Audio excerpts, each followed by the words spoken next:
Avant les vacances, nous vous emmenons faire un petit tour en train. Après plus de 20 ans comme conducteur de train de banlieue à la SNCF, Lucas Lenné, 48 ans, se retrouve aux commandes d'une nouvelle machine, le TGV. Il achève sa formation et notre journaliste Julien Erard l'a suivi dans cette dernière ligne droite sur le réseau ferroviaire du nord de la France. Regardez.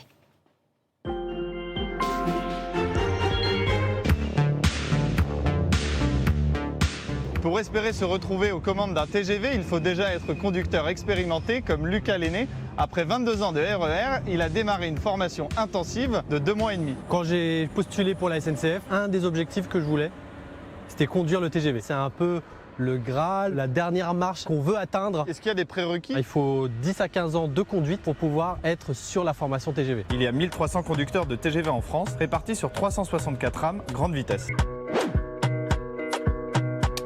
On va se mettre aussitôt que possible en marche à vue.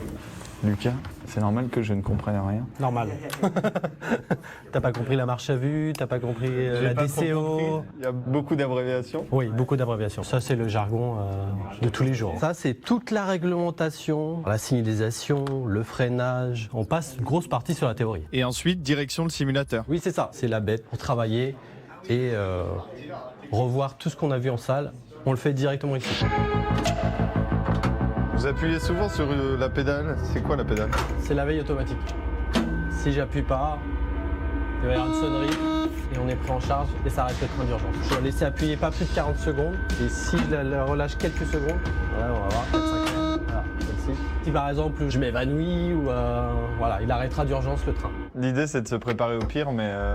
C'est ça, c'est vraiment des situations particulières. On s'entraîne vraiment à y faire face. Pour terminer sa formation, Lucas Lenné doit passer du virtuel au réel. Aujourd'hui, nous sommes à la gare du Nord pour son 8e stage pratique, cette fois-ci sur un vrai TGV. Ça va, on est à l'heure? On a 20 minutes. Aujourd'hui, on est nombreux dans la cabine. C'est assez exceptionnel, c'est parce que Lucas, pour terminer sa formation, est accompagné d'un formateur et d'un cadre de la SNCF. Là, on se trouve à Paris-Gare du Nord, au départ d'un train pour l'île Flandre. C'est quand même impressionnant la vitesse là. C'est pour ça qu'au-delà de 220 km/h, les informations sont reprises ici. Il y a beaucoup de concentration, Lucas. Ouais, toujours. J'ai pas 6 ans de conduite. 9-9. Le rouge, c'est le bouton d'arrêt d'urgence, c'est ça? Lorsqu'on appuie sur ce bouton rouge, là, cette vitesse-là, on ne s'arrête pas immédiatement, il nous faut 3 km pour nous arrêter.